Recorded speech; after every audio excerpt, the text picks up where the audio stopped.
Good evening. My name is Susan Waterman, and it is my honor to welcome you to the U.S. House of Representatives Candidate Forum hosted by the Windsor County Democratic Committee. This evening, we'll hear from Democratic candidates in our great state of Vermont: Becca Balint, Sianay Chase Clifford, Molly Gray, and Louis Meyers. Actually, Louis Meyers, I think, is running a little bit late, but we're hoping that he's going to join us soon. The questions asked this evening were submitted by Windsor County residents. Thank you to each person that took the time to submit questions, but we will be looking for more questions from our YouTube audience this evening. So please, if you have any good questions, put them right down there in the chat, and we'll be looking for them later on. These questions have not been supplied to the candidates or their staff ahead of time, so they will be hearing them along with you in real time. Please take a moment at the conclusion of this evening's forum to visit the link in the description below the video to make a donation to the Windsor County Democratic Committee. Your donations will help us to do the important work here in Windsor County in electing Democrats in November. Facilitating along with me this evening is Al Alessi, who will be keeping track of the time. And our moderator this evening is Robert Hager. Raised in Woodstock, he was NBC News correspondent for 35 years before retiring back to his hometown. So without further ado, Robert Hager. So Susan, thank you very much. And to make it clear, I'm not a Democrat, I'm independent and a journalist, but very pleased to be a part of this. And I feel like I've come full circle because the last time this Vermont seat in Congress was open, so that was 16 years ago, and it was Peter Welch running against Martha Rainville. And I moderated a debate. It was just 200 yards from where I'm sitting right now at the Woodstock Town Hall. So here we come 16 years later, the first time that this seat has been vacant since that time, or it's been open. And here I am moderating again. So I'm very privileged to be doing that. And welcome to all our candidates. In a moment, we'll start with some opening statements from Sianay Chase Clifford. Louis Meyers, if he comes, but as Susan said, haven't got him yet. And then Molly Gray and Becca Balint. That order was determined by my trusty cocktail shaker here, which is not in use since I'm moderating. So I put some coins in there with the candidates' initials and drew them out, and that's the order that came out. Our format, as Susan has said, 2 minutes for opening statements. 2 minutes is the golden rule. 2 minutes for opening statements, 2 minutes for closing statements, 2 minutes for answers during. You may not need all that time, so take it as you will. We'll be pretty informal, so we're not going to be too strict, but we'll let you know if you're running over. And the questions, as Susan said, were for the most part from Windsor County's Democratic Committee, except I get one round, so I get my own questions in there as we go along. So anyway, let's start, and we'll begin by the draw with Sianay Chase Clifford. Thank you. I am so happy to be virtually in community with you all, and always enjoy an opportunity to sit with these lovely women that we get to run with. My name is Sianay Chase Clifford, and I am, I have recently changed the way I introduce, why I want to run, because it has become, in the past week and the past weekend has become ever clear why I have felt the need to do this. I believe our status quo is untenable. As a congressional staffer, I saw the threats, we saw the threats to Roe, and we saw continually establishment politics tell us, listen, there's nothing to worry about, kind of making a big deal out of it. Everything's going to be fine. And, you're being contrarian for no reason. And as we have seen, it is so frustrating when we have a political system that is not responsive to organizers and advocates and does not have the energy and the sense of urgency that we so desperately need from them. And that's exactly why I'm running. We need leaders who are informed by work in community, as I am as a social worker. They understand the environments in which people need to thrive and understand how we can build policy that doesn't see people as problems to solve, but sees people as worthy of love and care and compassion. And we also need a different type of vision of politics, and we need progressive activist energy in the House to really shake up the status quo so we can actually get things done, like codifying Roe, like passing expansive gun reform, and all of the policy issues that we're going to talk about tonight. So I'm so excited to get into that with you all, but that's a little bit about me, and hopefully we'll have a chance to meet each other soon in person as well. And Sianay, I should have said going into you too that I'll tell people that you're from Essex and you were. Oh yeah, all that other stuff too. Social worker, congressional staffer, born and raised in Vermont, all that Congresswoman Diana Presley for a while. Worked for Congresswoman Presley and also for Patrick Duval. I think for a little bit in Massachusetts, didn't you? Yes, Duval. Yes, Duval Patrick. I did. I did work for him too. But obviously, I'm very fired up these days. So I've all of my normal bio has gone out of the window and straight into the why, because the why is clearer than ever. So now we'll call on Molly Gray, who was raised on a farm in Newberry and interned with Senator Leahy while she was at UVM, and worked in Congressman Welch's office when he first opened it in Washington, and with the International Red Cross, and was an assistant attorney general of Vermont, and 2 years ago ran and won to become our lieutenant governor. So Lieutenant Governor Gray, please. Thank you, Robert, and thank you, Windsor County Democrats. Good evening to all of you, wherever you're tuning in, be it in Windsor County or across the state this evening. It's hard to begin this evening. This is the first debate we've had, and welcome back, Senator Balint. I feel like it's the 1-2 punch from the Supreme Court last week, not only with after Uvalde in Buffalo, with the unconscionable decision on guns, but also then followed by Roe. So the world as we know it today is different. And this campaign in many ways is now bringing to light exactly what we need as we think about Congress and we think about the future and the role that Congress is going to play in counteracting this radical Supreme Court. I want to share just briefly a little bit about what I believe makes me the right person at the right time to serve Vermont. Not only have I spent nearly a half decade working in Congress, helping to elect Congressman Welch, opening his office, working in his office, but also 3.5 years with the International Committee of the Red Cross as their congressional affairs advisor, working in the House and Senate with committees. I've also served statewide as an assistant attorney general and worked as a federal law clerk. I'm a lawyer, and I know in some rooms that's not popular, but at this time where we see constitutional rights under attack, where we see fundamental rights under attack, when we know what happens when the courts get it wrong or Congress gets it wrong, it's deeply important that we have an experienced lawyer at the table ready to make sure that we get it right moving forward.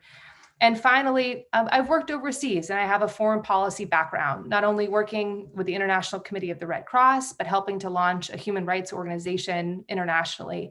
And in this moment where we see a war still raging in Ukraine, I know that we need experienced leaders who are ready to meet the diversity of challenges that we face in this moment. So it's a pleasure to be here tonight, and I look forward to talking about the policies I'll champion, the experience that I'll bring, and how deeply important it is tonight as Democrats to be together, pushing forward for a better future for our state and for our nation.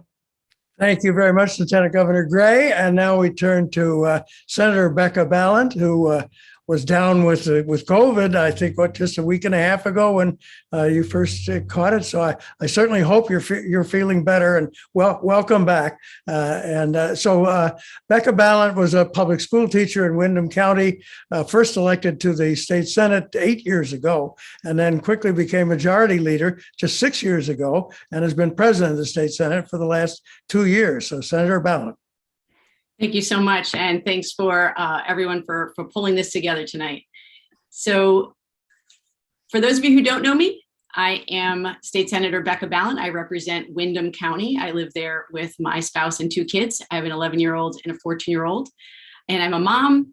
I'm a former middle school teacher. And I was the first woman ever to be elected President Pro Tem of the Senate. And I always like to start with the fact that I've been a middle school teacher, because you can't be a middle school teacher unless you believe in the possibility of change. And I do, and that's one of the things that drives me. And I became a middle school teacher in part because those were some of the darkest years of my life. Felt very much disconnected from my family and my community, and went on to teach to try to make my classroom a place where all students and all families felt valued and supported. And I often say that, it's a wonderful thing to be a middle school teacher when you're in politics, because the skills are very much something that you can use when you're in politics, because there are often behaviors that are somewhat childish. But on a serious note, I do feel like being a teacher has made me a much better public servant. I understand the needs of my community. I understand the needs of my students, and bring that lens with me into my work in the legislature. And we've been incredibly successful in delivering for Vermont families. We passed the strongest reproductive laws in the country under my leadership, the first gun safety laws in Vermont history under my leadership, raised the minimum wage, biggest housing investments under my leadership, huge childcare investments and climate action. And I couldn't have done that without all of my partners in the Senate, and want to continue that work in Congress. But I will tell you that what drives me to run in this moment is the moment that we're at right now, which is so clear to me. The democracy is in peril. The republic is at risk. And for me, it's not theoretical. My father's father was murdered in the last few weeks of the Holocaust on a forced march from a concentration camp. And in my family, we talk a lot about how democracies don't fail overnight. It happens little by little as rights are stripped away, as people are demonized. We are in a similar moment here. That's what drives me in this moment.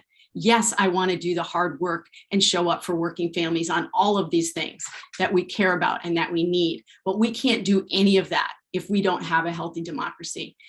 I know that I can deliver for Vermonters in DC because I've done the work here, and I know those skills and experience are transferable to the work in Congress, and I will work so very hard on your behalf. Thank you. Well, thank you, Senator Balint. And we're going to next, just for the heads up, it's going to be Molly Gray leading off this time. I thought I'd start with Roe v. Wade because it's just so important and so current. And Molly touched on it some, but I thought it's important to start off talking about that.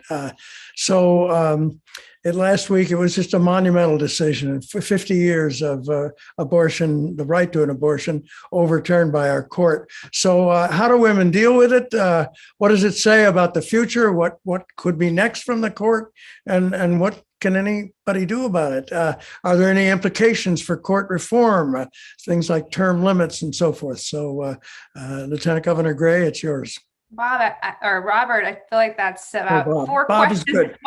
Four questions in one, but I'll get right to it. I'm outraged. I share Vermonters and Americans' outrage, anger, frustration, deep sense of urgency around what do we do. And I think the most important thing right now is we work to do a few things. One, we have to, here in Vermont, pass Proposal 5, which is an amendment to our Vermont Constitution to ensure that reproductive liberty is still available. And that's not just an issue. It's not just about women. That's about men. That's about our LGBTQ plus community, not only in the state, but across the nation. So Vermonters need to talk about it, get out, engage with their community, make sure that we have a strong showing and can pass Proposal 5.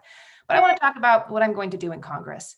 I'm going to bring my experience working as an assistant attorney general, working within the federal court system as a law clerk on the Second Circuit Court of Appeals, the court that looks at cases before they go to the Supreme Court, my work as a human rights lawyer to Congress, where we have to engage now on building the coalitions in support to codify Roe v. Wade and reproductive access within our US federal law. We have to see this Congress. This is our best effort. This is our best chance to counteract this radical Supreme Court.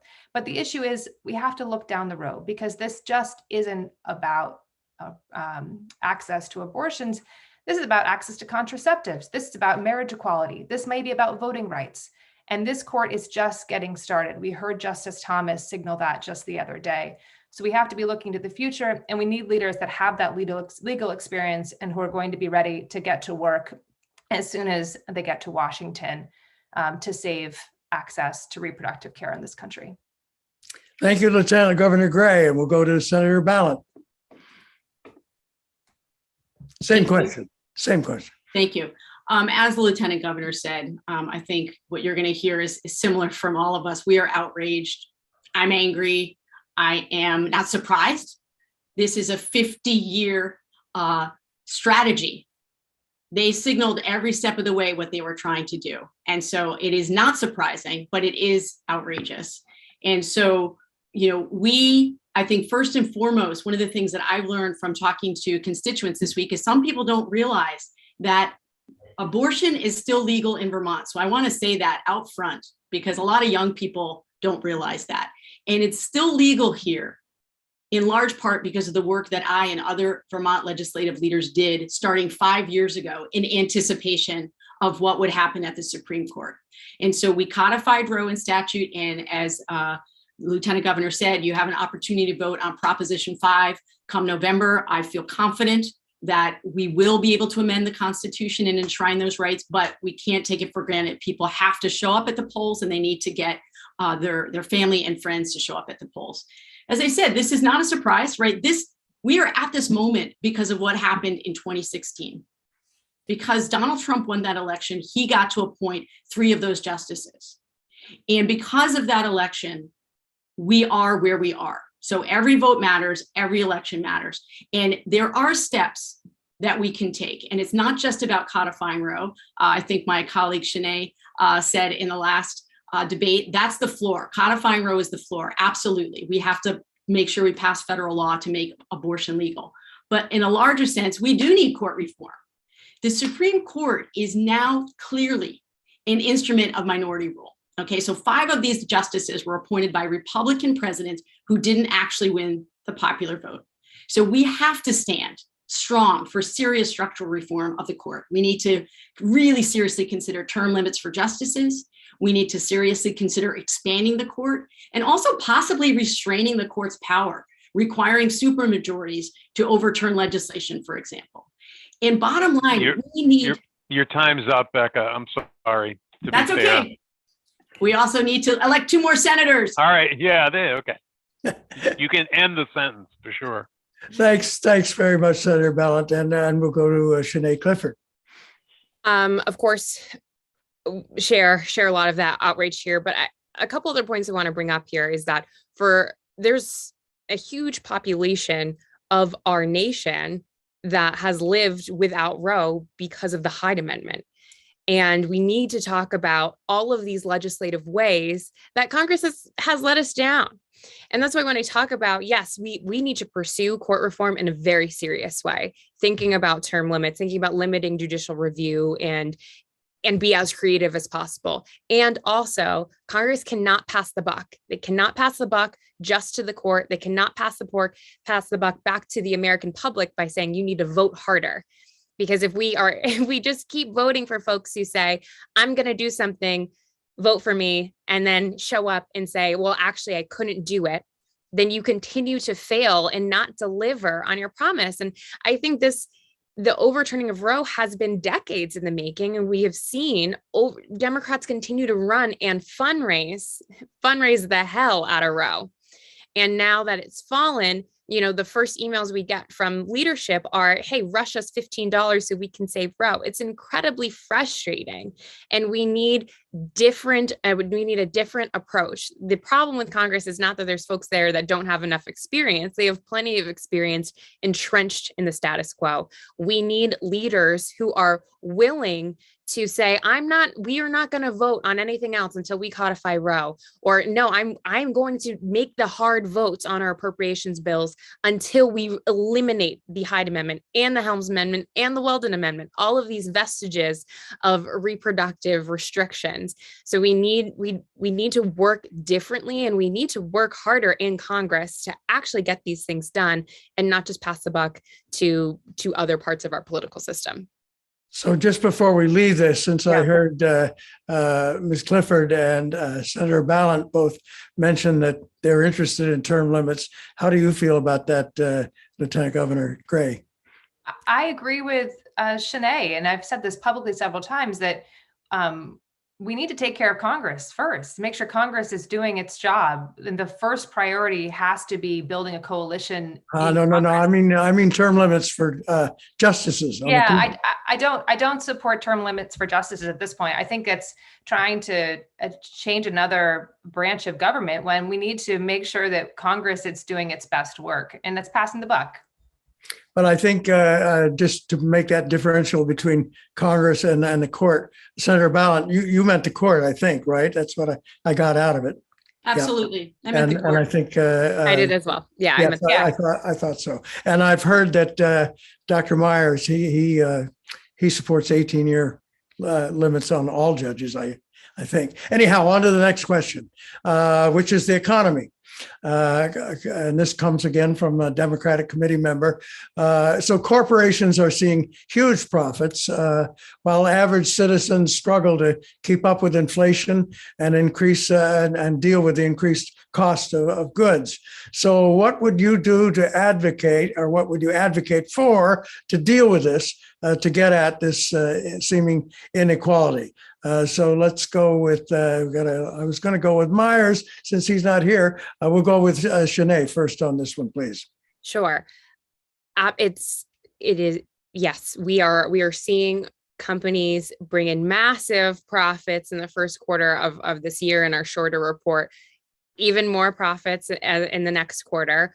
And even ideas like a gas tax holiday, we can't be sure would even work because gas companies won't pass down that savings to consumers. So two things we need to approach. We need to reform our tax code to make sure that companies are paying not only their fair share, but are paying equivalent to the damage they do to working families in our economy. And certainly think about windfall taxes as well, and be creative there in our tax code. And also we need to invest in the baseline economic resiliency of our working families. So that means delivering on these what are historically campaign promises: a minimum wage, a livable wage that permanently adjusts to inflation. We need housing investment so families don't see over half of their monthly income go to housing costs. We need to invest in a healthcare system in which folks don't see thousands of dollars go to premiums and copays. For some people, that's within the month, and some people that's within the year. We need to make sure that folks actually have the money in their pockets to save so they can provide their own safety nets during acute financial crisis, and also can save and be able to weather financial storm and live and be able to afford life. So certainly we need to think about corporations. We also need to think about how we build resilient families, because when we have economically resilient families, we have economically resilient communities and an economy. Thank you, Ms. Clifford. And we'll go to Senator Balint. How do you feel about this differential between the corporations making all this money and folks struggling, ordinary folks, to keep up with inflation? How do you deal with this inequality? So working families are absolutely struggling. Wages have been stagnant since the 1970s. It's one of the reasons why we fought so hard in Vermont to support working families through childcare investments, family supports around the child tax credit that we passed this year, minimum wage increases. All of these things are to try to counteract what we know is that it's unaffordable right now for working families. We know that inflation right now for Vermonters is really hurting them. I go shopping every week with my son. We do the grocery shopping together. I know prices on everything are way up, and prices at the pump way up. People are hurting and they need relief. Unfortunately, inflation is a complicated problem, and it's going to require a multifaceted solution. But here's how I would approach it. We do need to stop the price gouging that's going on right now. And I know Senator Warren has a proposal to prohibit companies from raising the prices of goods more than 10%. I think this is a good start. We have to impose a windfall tax on fossil fuel companies. They have never done better. These companies are raking it in hand over fist, and that money is not getting returned to consumers. And what I just heard this afternoon when I was meeting with a group of workers is they can't get to work right now because they can't afford the price of a tank of gas to get there. So their employer is actually helping to subsidize the gas, but it's not sustainable. But we also have to think long-term. Those are short-term fixes. We have to think long-term. So we have to think about this moment and the supply chain issues that we're having, we've got to be focusing our economy on building more goods here. We really do. So stopping the price gouging, imposing a windfall tax, investing in making sure we make goods right here at home, but also continuing those supports to working families like that we've done here in Vermont that I look forward to working on in Congress. Thank you, Senator Balint. And let's turn to Lieutenant Governor Molly Gray. There's a lot to this question. It's hard, again, to answer it in just 2 minutes, but I want to just speak briefly to what I've experienced as Lieutenant Governor and just over the last several weeks, having so many Vermonters reach out to me. We're on fixed incomes, trying to pay the bills and live on Social Security in Vermont right now. I'm trying to live and afford Medicare and healthcare bills. I'm trying to afford childcare that is 25% of income in Vermont. That's the highest in the nation in terms of percentage of income. Trying to afford housing, trying to afford food, trying to afford gas. So we know the impact here is incredibly, incredibly significant. Absolutely, in Congress, I have called for and will work to end fossil fuel subsidies, work to roll back the Trump tax cuts, make sure that we are working to ensure that billionaires are paying their fair share. But it all comes back to how we're investing. And I'm running for Congress. My focus is very, very clear in this moment. We know that to invest in housing, to invest in workforce, to invest in childcare, to invest in paid family and medical leave, to invest in greater energy security, weatherizing our homes and heat pumps and electric vehicles, we depend on Congress for that investment. We've been able to make many of the investments that we have over the last couple of years because of support for our federal delegation. So in this moment, that certainty and that purpose is very, very clear in what we need to do to hold corporations accountable, to make sure they're paying their fair share, but also to ensure that we're investing responsibly to make sure that Vermont has the support that it needs. Thank you very much. And on to the next one. This one is my question. Because you're all Democrats, and a lot of the positions are the same. We have found one or two there that were different so far. But anyway, if we start with the spectrum of the House and Senate right now, and way over on the left, you've got AOC, Alexandria Ocasio-Cortez, and Sianay's old boss, Congressman Presley. Then you've got 100 members, the more leftish members of the party who are in the Congressional Progressive Caucus. Then you've got a couple hundred in the middle. And if you go to the Senate, you got way over on the right of the Democratic Party, you got Senator Manson. So given this spectrum, where would you put yourself? What kind of Democrat would you characterize yourself as, and why is that important? So we'll start with Senator Balint, please.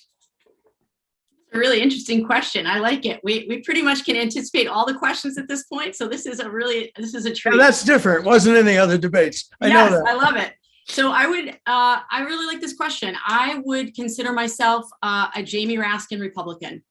I am someone who takes my job really seriously, someone who does their homework and who thinks about short-term issues that need to get solved, but also looking at long-term issues. I've been so impressed with him as an impeachment manager and the work that he's done with the January 6th Commission. I find him to be incredibly thoughtful. He is a member of the Progressive Caucus, and so I too would be a member of that caucus. But I really see myself as a coalition builder and a worker. I have worked really hard for 8 years here in Vermont, building coalitions with some unlikely partners sometimes. I feel like that's my sweet spot. Maybe it goes back to my middle school experience is really trying to bring people together.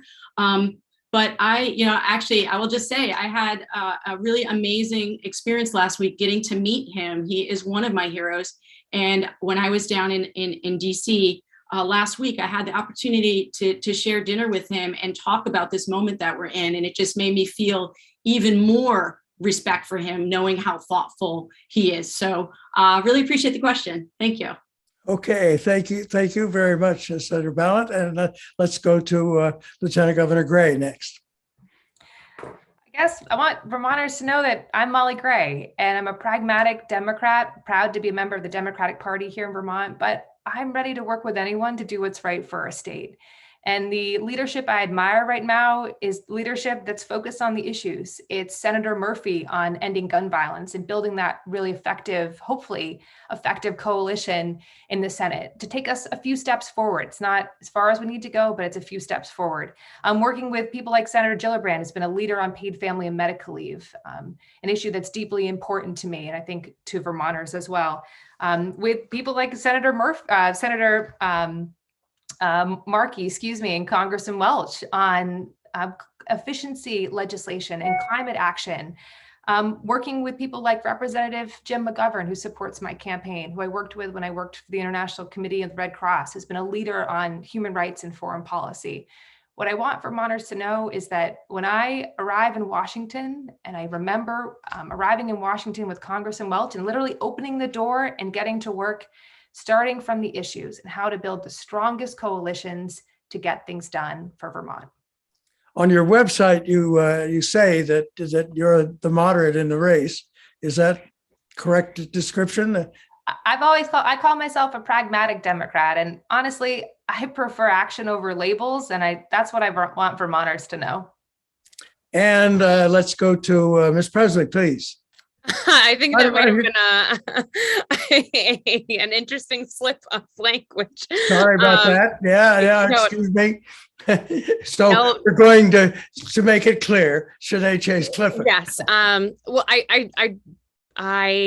yes, that is. Yes, I was thinking of that. That is who I worked for. That is clear, and you can look at who I've worked for on my website and maybe make some assumptions. And I also am very proud to have the support of Vermont's Progressive Party, and have third party support, because truly, as we sit here as Democrats, I think we can all admit that our party system is broken and does need change. And the more we entrench into just doing things the way things have always been done,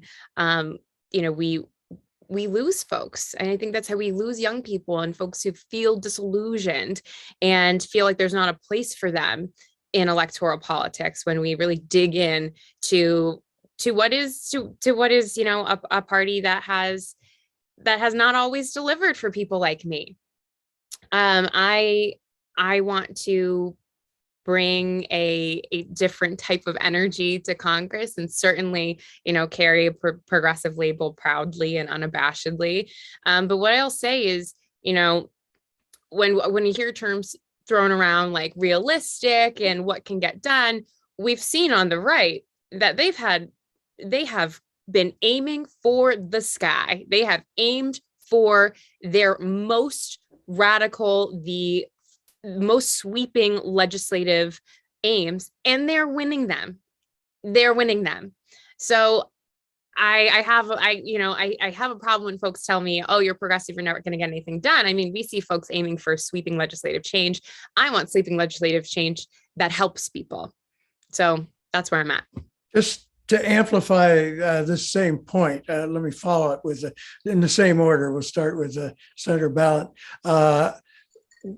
Just because you have many of the same positions, what do you see as something different that you are for that your opponents aren't? Is there anything that comes to mind, just to help voters make up their mind?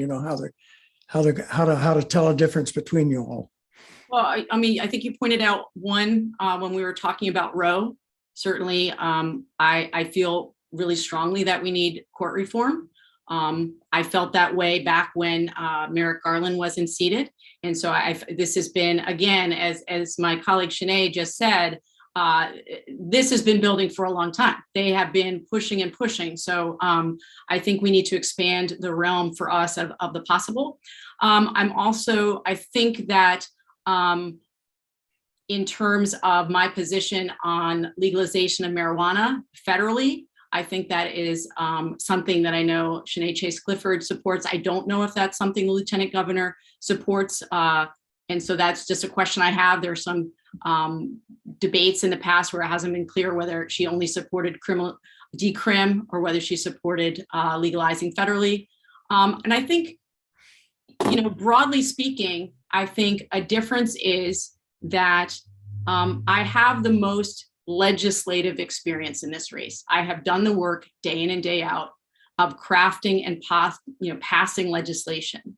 And that's really different from working in an office.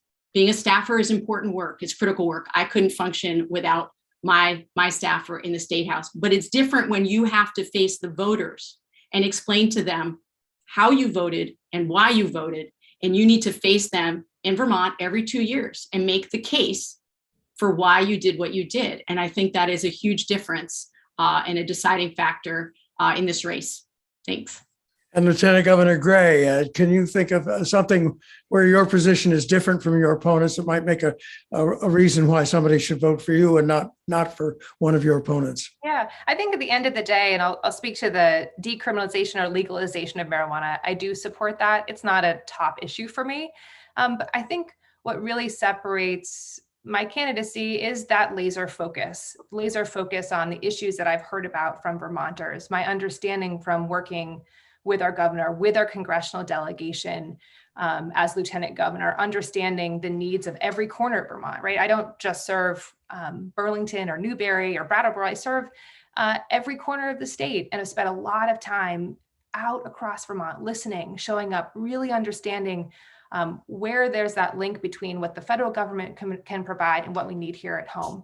But there's also experience that is actually working in Congress, and not just as a staffer for Congressman Peter Welch, but for 3.5 years working as the Congressional Affairs Associate for an international association, for the International Committee of the Red Cross, and working through the legislative process, working with committees and staff, being a lawyer, which I think is important when it comes to drafting laws. And we know what happens when Congress gets it wrong. We know what happens when Montpelier gets it wrong. And we know when the courts have to try to fix it or try to interpret it. So I have a real diversity of experience. And I think it's that and the issues that are at the forefront. It's housing, it's workforce, it's childcare and paid family medical leave, and climate action.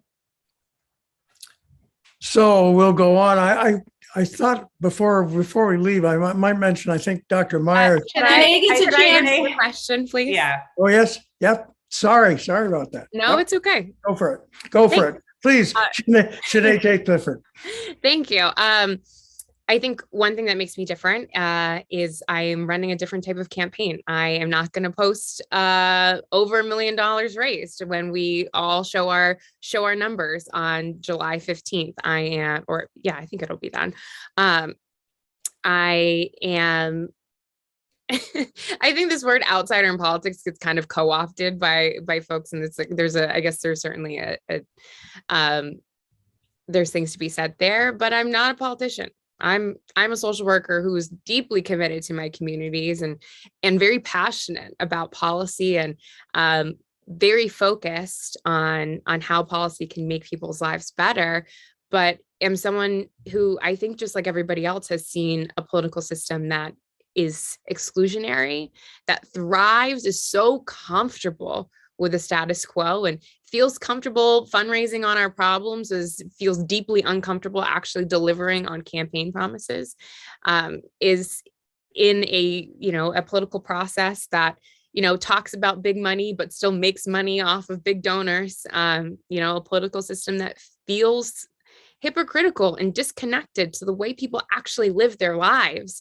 Yes, I'm one of those staffers that was mentioned, and I was so surprised how often I talked to members talk to other staffers. It felt like they'd never talked to a person before. They actually had never spent time in community before. So that's I think a big difference is someone who is jumping into this for the first time because I think of a shared collective frustration with our process, and certainly bring a different lived experience because of the myriad identities they occupy as well. But I think those are certainly two of the biggest, is running very much a campaign that is different than the establishment. Thank you very much. And Thank you. This next question comes from one of the real veteran Democrats in Vermont, who wants to remain anonymous, but asks if you were elected, what committee would you most like to serve on? Or maybe this is a case where you might have a stretch wish and then maybe a backup if the stretch wish doesn't come true. But this time, let's start with you, Ms. Clifford. Sure. I mean, stretch wish, everyone wants to be on a ropes and et cetera. Everyone wants to hold the gavel, but realistically, and also hope this is, I guess, not my reach. This is just what I want, to be on the Ag Committee. We have the upcoming reauthorization of the Farm Bill, which is a really important opportunity for us to pass climate resiliency legislation and support our small farmers. And I think that is a missing voice in the progressive caucus, is folks who really represent rural spaces, and would really love to serve on the Ag Committee. And I think sometimes first-term representatives get 2 committee assignments. So the second would be financial services, which has jurisdiction over housing. And of course, that is so essential to Vermonters and our nation. Thank you very much. And let's go next to Lieutenant Governor Gray. I love this question because we get to imagine the possibilities. Education and labor for me, I think, would be a top priority. Energy and commerce would be great. Financial services would be great. I will work hard wherever I'm placed, but education and labor, because I'm so deeply committed to workforce development and investing in all of the jobs that we desperately need here in Vermont. We know right now we can't build homes, we can't deploy solar, we can't deploy broadband, we can't ensure access to rural healthcare. We have a massive shortage in our school system. I think that is upon us, given the number of teachers who are stepping back from the profession, given what they've been through. So workforce development is a huge challenge for us, and it's linked to nearly everything else that we're trying to do, along with childcare. Thank you very much. And now going to move to foreign policy. Well, can I answer the committee question? You didn't. I missed you this time. Okay, sorry about that. That's okay. Are you sure it's confusing because Dr. Meyers isn't part of the lineup. Fair enough. I just didn't know, because you had that shaker earlier. You said you weren't imbibing, but okay, go for it. Okay, great. So thank you. As they said, this is exciting to dream about. So I have been a utility player here in the Vermont Senate. I've served on many committees during my time: education, institutions, finance, appropriations, economic development, and housing. And so I have a wide range of interests and experiences. I know that every committee is important and does critically important work, and I will go where they send me, and I'll dive in and work hard. If I get my pick, my top choice would be energy and commerce, dealing with issues of healthcare, mental health care, substance use issues, as well as policy around clean air and water and renewable energy. It's very exciting to me. It also oversees the Consumer Financial Protection Bureau, which is something that's really important to me. This is a bureau that is dealing with trying to redress the way that racism has shown up around borrowing in this country. And so we have so much work to do on this front, and I would be really excited to be part of that critically important work. And my second committee choice would be financial services. Again, would be very interested in thinking about how that deals with the issue of housing, both in the public and the private sector. It's a lot of work that I've done here in Vermont has been around housing, but I think it's great that we've all said we'll work hard wherever we go. So I do too. Okay, thank you very much, Senator Balint. So now we'll go to foreign policy, and the front burner, the hottest issue at the moment is the war in the Ukraine. So the question is, right now we're pouring in a lot of money, and a lot of weapons. And how long does this go on? Does it go forever? Does the time come for when realism, the powers, the Western powers, the U.S. could urge Zelensky to cede the territory and sue for peace, call an end to it? I don't know where it goes. Anyway, let's start with Lieutenant Governor Gray on this one, if I may. Sure. I mean, we're seeing a war continue to rage in Ukraine, and given what's happening here in the United States right now, it's hard sometimes to consider both situations. But I want to take a step back and just talk briefly about what my generation has experienced. I came of age when 9/11 happened, and for my entire adult life, we have been at war, in a global war, based on outdated AUMFs.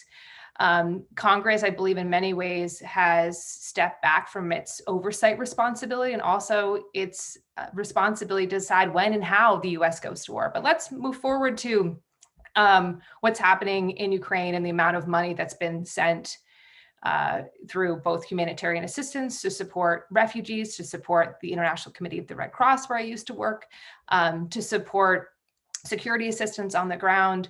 I think we have to continue showing up and doing everything we can, not only the United States, but working with NATO, working with international partners to support Ukraine in being successful in this moment.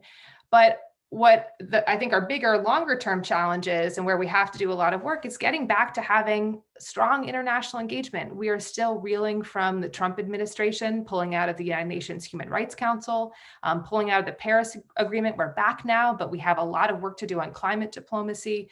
We haven't been consistently showing up at the United Nations. We're back doing that now. We haven't invested heavily in foreign assistance, a strong State Department, a strong USAID. As someone who's committed portions of her career to human rights, to humanitarian assistance and humanitarian action, I'll do my very best as Vermont's Congresswoman to carry on our legacy of work and leadership, the legacy and leadership of Senator Leahy, who has not only led Vermont, but led the nation and the world in times of crisis, making sure that the US is showing up and living by its best values. Senator Balint, what do we do about the Ukraine, and how long can we keep going? Do we go forever on it? And foreign policy in general. So Ukraine is a democracy fighting for its life. And it may feel like, why should we here in Vermont care about it, even if we are, of course, moved by the horrific images of devastation that we see. This attack on democracy in Ukraine has global echoes and global repercussions. And I think we need to be really clear-eyed about that. It's not just about Putin. It's about Viktor Orban in Hungary. It's about Bolsonaro in Brazil. It's about Modi in India and so many others, right? There's a wave of authoritarianism that has been creeping steadily, and now we're awash in it. So it's a fight for, it's a global fight for democracy. And Ukraine is an important bulwark against authoritarianism. So we have a moral obligation to help the Ukrainians and the Ukrainian government, and we have a moral obligation to aid its people. But we also have our own best interest in mind when we work hard to make sure that Putin, who has committed war crimes, is held accountable for that. So I strongly support what the President Biden has done in his commitment to the people of Ukraine. And I support, the funding that we've given. I support the work of the G7 in the last couple of days, thinking about supporting increased sanctions, including a price cap on Russian oil. We know that it's having an impact. Russia is on the verge of defaulting on its international debt. And so, for the first time in 100 years, so they're feeling isolated. They're feeling the global pinch. The pressure is working. You said, Robert, will we stay in this endless war? We know that the Russians will become entrenched like they did in Afghanistan for so long. So I can hear murmurings from the Biden administration that we need to prepare ourselves for a protracted fight in Ukraine. But I think right now, what's important is that we see this not just as, one nation who is completely and totally being terrorized by a bully, but this is an indication of what we can look forward to worldwide if we don't understand that authoritarianism is on the rise right now. Thanks very much, Senator Balint. And Sianay Chase Clifford, how do you feel about this? War is an awful, awful thing. And I do support the funding that we've had, that we sent, and I hope that we continue to send humanitarian support, because the trauma of this experience is going to live throughout the region for generations to come. That's something that lives deep in my family. That's how my mom and so much of my family came to this state and this nation, is because of the Liberian Civil War, a very long, protracted war that in which many war crimes were committed. And it's a nation that still really struggles, and that I see it within my family too, recover from that trauma. So that is why it's important for us to continue to invest in Ukraine. And it probably is going to take some time, because, a diplomatic resolution with a tyrant is not going to be something that's easily done. But I hope that the Biden administration continues to pursue diplomacy and continues to support the Ukrainian military, and most importantly, the Ukrainian people. Thank you very much. And let's go next to the environment.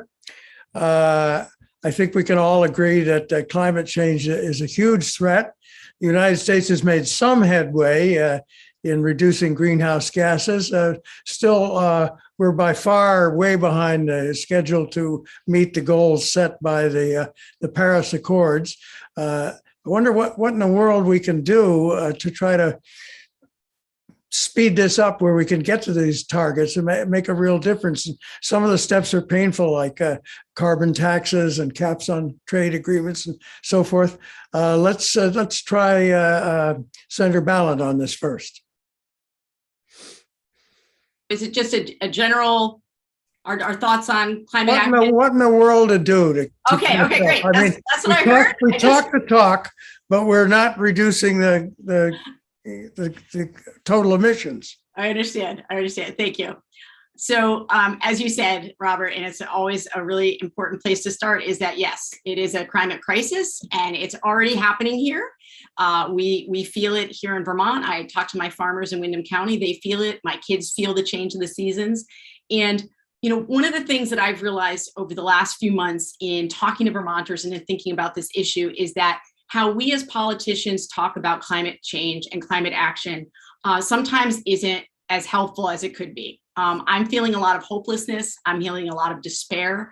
And of course, it is incredibly scary to think about a future with the kind of climate change that we are facing. But when people feel despondent, when people feel hopeless, they don't act.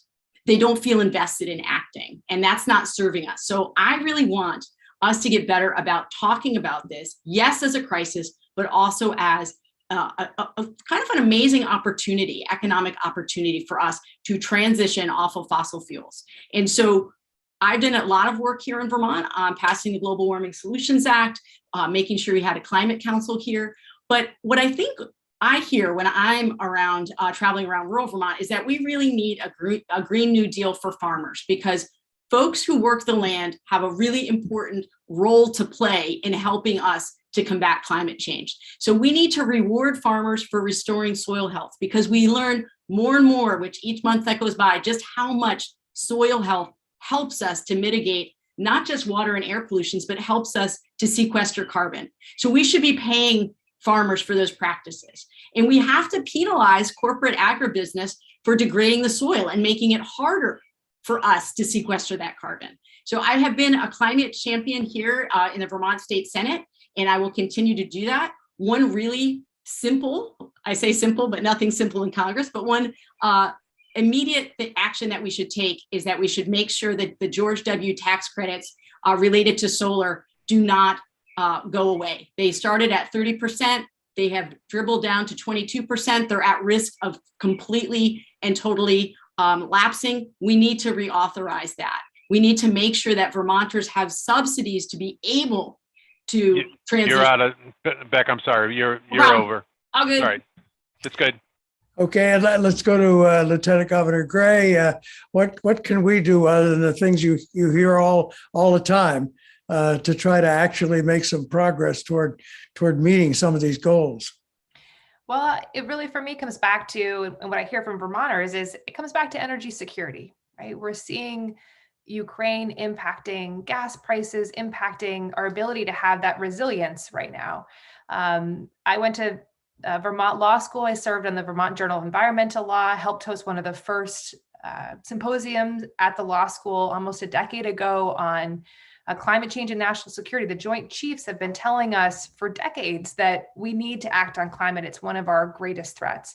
So I want to tell you what I see as Congress's role, what I'm going to do. One, I'm going to do everything I can to invest in and support what we've already been able to start here locally, weatherization programs, heat pumps into homes, greater access to electric vehicles. And how do we do that? We do that by investing in a climate workforce. So we have more electricians to get out to homes, making sure that we have more technicians to help with our electric vehicles, building a climate workforce that's ready to help deploy solar. I was just at Solar Fleck the other day, and the biggest challenge was we've got the demand, we just don't have the workers. So that's where Congress comes in, investing in the trades. I absolutely support reauthorizing the tax credit, but let's end those fossil fuel subsidies while we do that and make sure that we're investing that into energy security right here at home.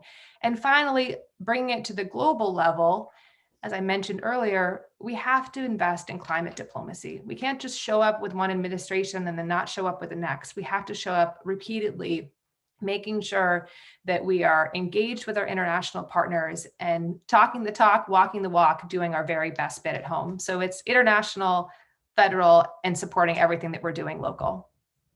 Thank you very much. And Sianay Clifford. I'll focus on two. It's a very big question. And of course, our climate needs to be an all hands on deck situation. And it shouldn't just be pursuing things with that green in the title or energy in the title. We need to think of through every policy decision we make, how can we have a lens towards climate resiliency? I think a great example of that is the Farm Bill, as I mentioned earlier, and why I want to be on the Ag Committee. We have a tremendous opportunity to support small farmers, and when I talk to our farmers, they feel a little frustrated. I think about how we talk about agriculture and how we talk about them in regards to water quality, and yes, there are things our farmers need to do better in stewarding our land, absolutely. And also, they are feeding us and are going to continue to feed us as our food systems in some of the larger states that are facing imminent climate challenges right now, like droughts in California and fires and true, when I say unsustainable, not just, the unsustainable label we've slapped things with, but truly not going to be viable for much longer. Vermont is going to be one of our nation's leading food producers, and we need to make sure we are set up to do so. So supporting regenerative agriculture in the Farm Bill, and as was mentioned before, making sure our incentive structure supports our small farms and rewards farms for doing the work that they have to do and have been doing for generations, and not just rewarding industrial farms for doing the bare minimum just to get a tax credit. We also need to make sure our small farms can compete and access credit and are literally at the table, are at the table testifying in Farm Bill hearings and making sure that they're looking over bill text and say, this is feasible for us. We can actually do that. And hey, if you want us to meet this climate goal, you need to help us be able to expand, or you need to make sure that we are able to function properly. So really making sure we are relentless about the feedback we get from farmers and making sure they are not just at the table, but they are part of the legislative process. Thank you very much. And I wonder if some of our viewers have chimed in with questions now. Susan, do we have some off the chat? Thanks, Bob. No, it's been pretty quiet in the chat, so I think we can move on to some of the other prepared questions. Okay, well, here's one that somebody from the Democratic Committee posed. Can changes to ensure equal rights for all be achieved by working within the current system, or do laws and institutions need to be completely rebuilt? So let's start with Lieutenant Governor Gray on this. Excuse me, sorry. Yep. If the question is about systemic reforms and systemic racism that we know exists not only in access to housing or access to education, access to transportation, access to healthcare, not only here in Vermont and nationally, absolutely it exists. And absolutely we have to do everything we can to address it. I think what my theory of change is how do we, one, root out racism wherever it exists? And then two, how are we working to build systems that are truly equitable, truly accessible? Let's take housing, for example.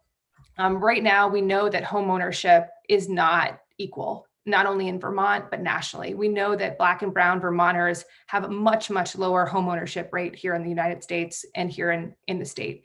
And one of the biggest investments we can make right now is supporting first-time home buyers, supporting the LIFT Act, which is a piece of legislation in Congress that I would advocate for, be a co-signature for, reintroduce in the next Congress to ensure that more first-time home buyers, more Black and brown Vermonters and Americans can have home access, build equity, and prosper in this country. Ms. Chase Clifford. Yeah, I'll be honest with you. It doesn't require honesty. I'm a millennial, no hiding that. And I talk to a lot of my peers who feel like, I tell them, hey, I'm running for Congress. And they're like, well, I don't know if electoral politics is really the way, if it's has any use to us. And I obviously disagree, because if I didn't have faith, I think that's true for all of us. If we didn't have faith in the system, we wouldn't be running for office, but it does need to operate differently. And as I mentioned earlier, the answer can't, when we don't deliver on these critical policy issues, the answer can't just be vote harder. We need different types of voices to bring that type of activist energy. As I mentioned before, we need our systems to operate fundamentally differently. Absolutely.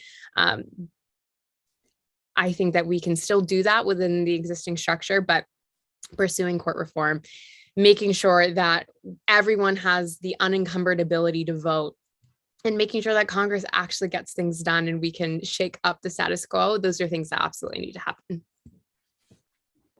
Thank you very much. And Senator Balint. So I come to this work as a legislature, having been a longtime social studies and history teacher. And so we know that from its earliest beginnings, this nation's economy depended on the systemic exploitation and discrimination of people. And the legacy of that inequality and that racism is still very much with us. We see it in our system of education, healthcare, economy, housing, employment. And that's why we have to bring an equity lens to all of the work that must be done in Congress. I think we don't have any choice but to try to change the structures and to change the laws. That doesn't mean we also don't need pressure on the outside. We need activism, we need grassroots organizing, but we also need systemic change from within. So yes, like my colleagues here would absolutely support passing the John Lewis Voting Rights Act and making sure that we fund an enforcement program to make sure that we have nationwide enforcement of voting rights. We have to pass laws related to housing to finally redress the legacy of redlining. So we have to make sure that we pass the George Floyd Justice and Policing Act. We have to make sure that we try to close the racial wealth gap. One way that we can do that is canceling student debt. We know that a Black college graduate on average is going to be carrying $25,000 more debt than a white college graduate. So there are systemic changes we need to make. But as a Democratic Party, since this is a Democratic event, I want us to think also about how we are talking about these issues with our colleagues here in Vermont and with our neighbors here in Vermont. The work of fighting racism and fighting for equality is not a zero-sum game. Just because we expand rights that people should have had and expand wealth does not mean that white America is losing out. That is the Bill of Rights, the false Bill of Rights that Trump sold to the American people, saying if we are actually an equitable nation, then white people are going to lose as Black and brown people finally get the rights that they have been promised and let down on for so many years. And so I think we have work to do within the Democratic Party about how we're talking about these issues in order to make real systemic change.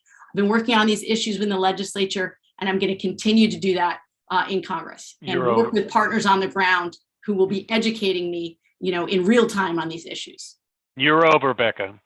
Thanks very much. This one is my question. A few things separate Republicans and Democrats more than the question of spending, big spending versus inflation and the deficit or austerity. President Biden got his $1.2 trillion infrastructure bill through shortly after he took office. And then he got the $2 billion social safety net and climate change addition to that through the House, but got stopped in the Senate by Senator Manson, stopped dead. I know you all have mentioned many things that would cost more money. But more spending can also contribute to inflation, which we're stuck in that cycle now. So let me try Lieutenant Governor Gray on that issue. I think the big question that we all have to consider and examine is where we fail to invest, we don't see a return on investment. And I believe that where we need to really focus right now is on fiscal responsibility, right? This is about ensuring that we have a responsibility to invest in a workforce. We have a responsibility to invest in housing. We have a responsibility to invest in childcare.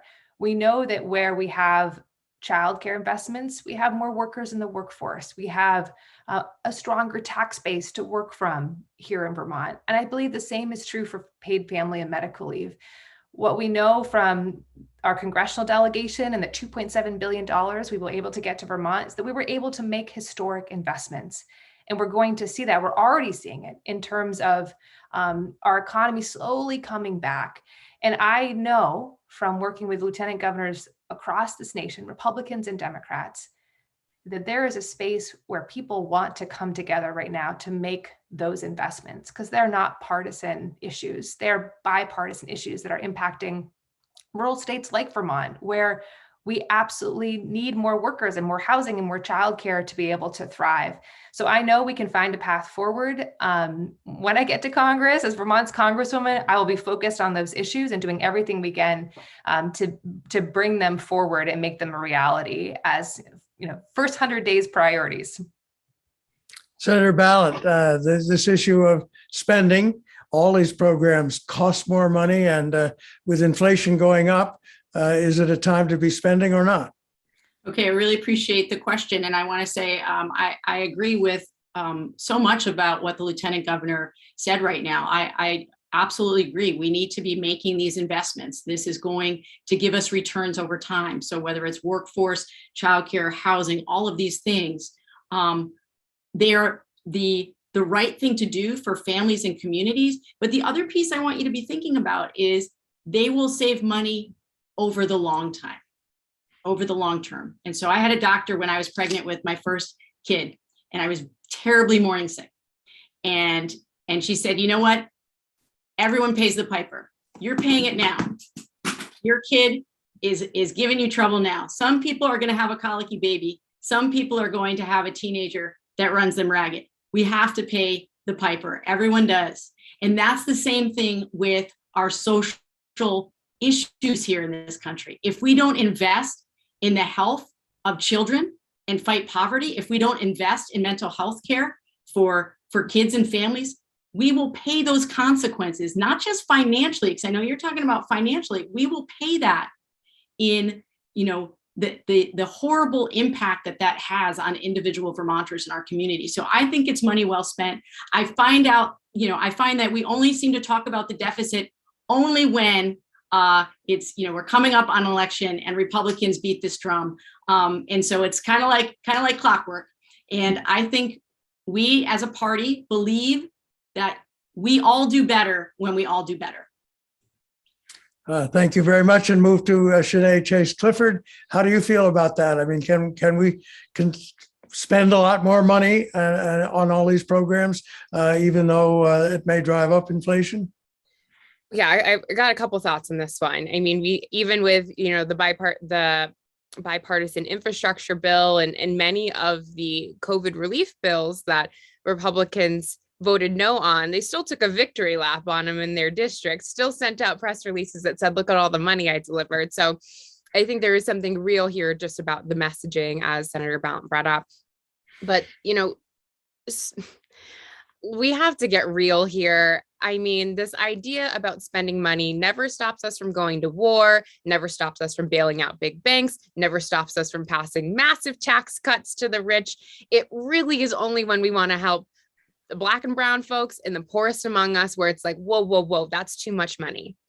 Because also we're already spending, I think we also need to get away from this idea that we're not already spending a lot of money on something like healthcare. In a place like Vermont, where we spend $6.5 billion on healthcare, that money is being spent and folks are pulling it out of their pockets. And we also are investing, but we're just not investing in the ways that we need to.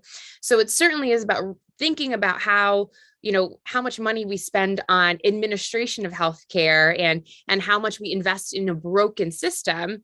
And let's take a step back and think about how can we do the system better and then pay for it that way. When we just look at, I think, at blanket price tags about things, I think that is a little bit misleading about how things will actually get paid for. And it can, I think, obfuscate the fact that we're already paying into these systems. They just are broken and they don't work for us. So we're spending money on things that don't work. So make things work better. And also, we need to have different conversations about how we spend public money, because it's getting spent. Thank you very much. Susan, was there a question? Yes, we have a question from Stephen. Do you think the federal government should play a greater role in funding public education? If so, how? If not, why? Let's start with Sianay on that one. Absolutely. Absolutely. I'm going to shout out my dad, Joe, who is entering his 30th year as a teacher in Vermont public schools. Vermont public schools are our state's greatest resource, and so are our teachers. And we absolutely need to be investing in public education. And recent rulings by the Supreme Court, bring this up again, about the funding of religious schools. I think the point is this undermining of public education. When we talk about vouchers and school choice, the message there is undermining public education. And as I said before, there are certainly gaps, and there are certainly, in our public education system, ways that we can do much better. We need to invest in social emotional learning. We need to invest in our teachers. There are plenty of ways that we need to spend that money better. But we have to be investing in public education. I am, also in addition to my dad, I'm a proud product of Vermont public schools. And it is a racial justice issue. It is an economic justice issue. If we continue to let these conversations about diffuse funding of schools and funneling public money to private schools, we are losing one of the greatest opportunities for equity that we have in our nation. As we talk about how do we defeat systemic racism and systemic inequality, the answer is truly investing in our public education, so folks have that key pathway to economic opportunity and achieving all of these beautiful benefits of what we have, what we call the American dream. Let's go to Senator Balint on this issue.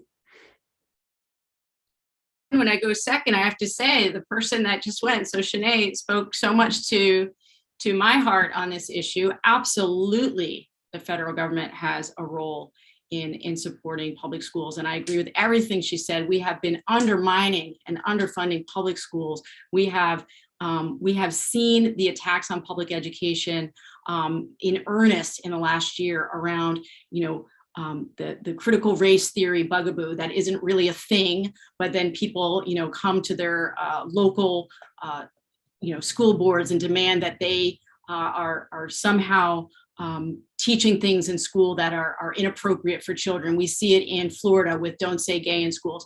It's an incredibly hard job. I can tell you, I was a classroom teacher for years. It's a very rewarding job, but it's very difficult in the best of circumstances. And what teachers have been through in the last is not the best of circumstances. They have been holding us together during a pandemic, holding communities together, trying to hold families together. They have been doing it under really, scary conditions. And it is one of the things that I have been really focused on when I talk about education issues on the campaign trail is we're going to need a huge investment on mental health supports for our schools, for students, for teachers, for staff, and for families, because we have been through this collective trauma through the pandemic. I have an 11-year-old and a 14-year-old. I see how it's impacted them and their peers.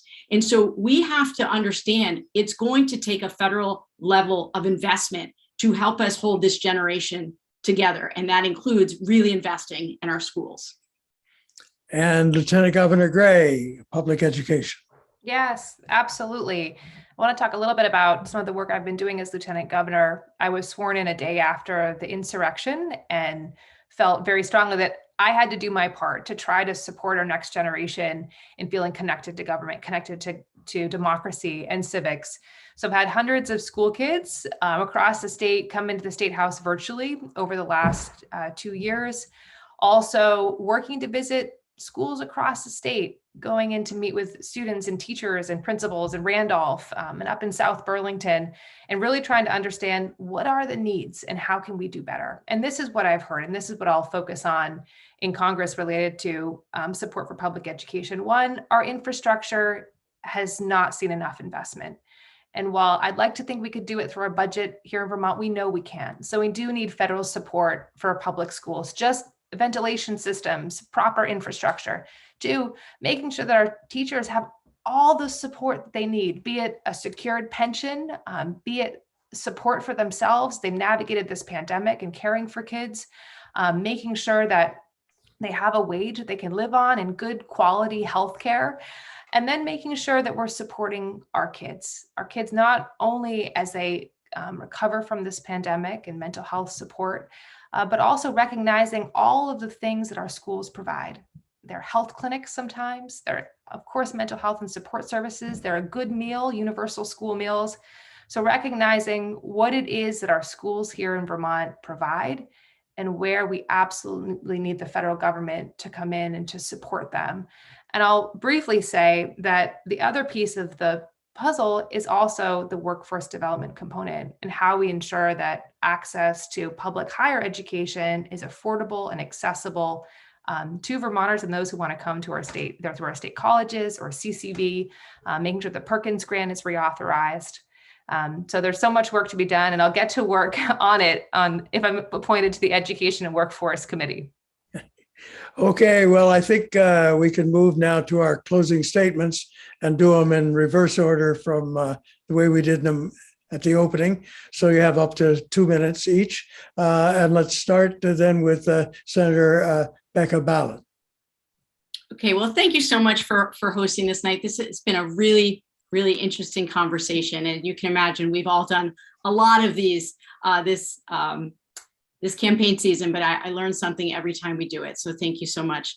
What I really want people to know about me, aside from my record in the Senate, aside from my legislative accomplishments and the fact that I was a teacher, at my core, what I want you to understand about me is that I love people. And that's what drives me. That is the work that I have sought to do, this compassionate work through my work as a teacher, through my work as a legislator, and then in legislative leadership, is I've always had an eye to alleviating suffering. How can I do that for families in Vermont? And that has really guided the work that I've done here, supporting families through minimum wage increases, making sure we had childcare investments, housing investments, all of those things. But as I said in the beginning, that is work that can only happen if we have a functioning democracy. And when I've been out on the campaign trail, I hear it all across Vermont. People are very, very concerned about this moment that we're in right now. And I will promise you that the same kind of work that I have done here in this legislature is the work that I will do in Congress. And my former rival in this race said about me, and it really spoke to who I am, when Keisha Ram decided to bow the race. She said, Senator Balint knows that sometimes you need to be a fighter, sometimes you need to be a defender, and sometimes you have to be a peacemaker. I have done all of those things in my role in the legislature, and I look forward to serving Vermont in Congress. Thank you. Senator Balint, thank you very much. And again, glad that you're feeling better now after the COVID. And now a closing statement from Lieutenant Governor Molly Gray. Thank you, Bob. Thank you, Al. Thank you to everyone across Windsor County and across the state tuning in this evening. I As we close this evening, we know that our democracy is extremely fragile. That goes without question. We know that the Supreme Court, the radical conservative Supreme Court, is coming not just for reproductive rights, but for fundamental rights across this country. We know that there's a war still raging in Ukraine. We know that climate change is impacting everything we know and love. We know that gun violence has not been addressed. We have a tremendous number of challenges, and those challenges require real generational change, generational leadership, and I'm stepping up. I'm stepping up with a real diversity of experience, ready to meet the diversity of challenges we face. Experience working for nearly a half decade in Congress, experience working within our federal judiciary and statewide as an assistant attorney general at a time where we see fundamental rights under attack, and we need leaders who understand the law and who are going to be ready to protect it. I also have experience working internationally, working as a human rights champion in places like the Democratic Republic of the Congo, Uganda, Iraq, at a time where we know Congress is going to have to take on serious foreign policy reforms. I'm also deeply proud, and I know it's a privilege, to be a daughter of Vermont, to be a product of our school systems, to have lived and worked across state, including in Bethel, in Rutland, in South Royalton, and Tunbridge. And I know, serving as your lieutenant governor, in my heart of hearts, that the challenges we face today will not be solved by Vermont alone. And I will continue leading with civility, with integrity, and working to bridge the divide, because I know that's what we need right now to not only deliver for the state, but to heal this democracy and to make sure we have a brighter future for the next generation. So thank you for having me. Get out to vote, get those ballots in. And if you want to learn more, participate, and get involved in my campaign, please visit mollyforvermont.com. Thank you. Thank you, Lieutenant Governor Molly Gray. And now for the wrap-up final statement, we'll go to Sianay Chase Clifford.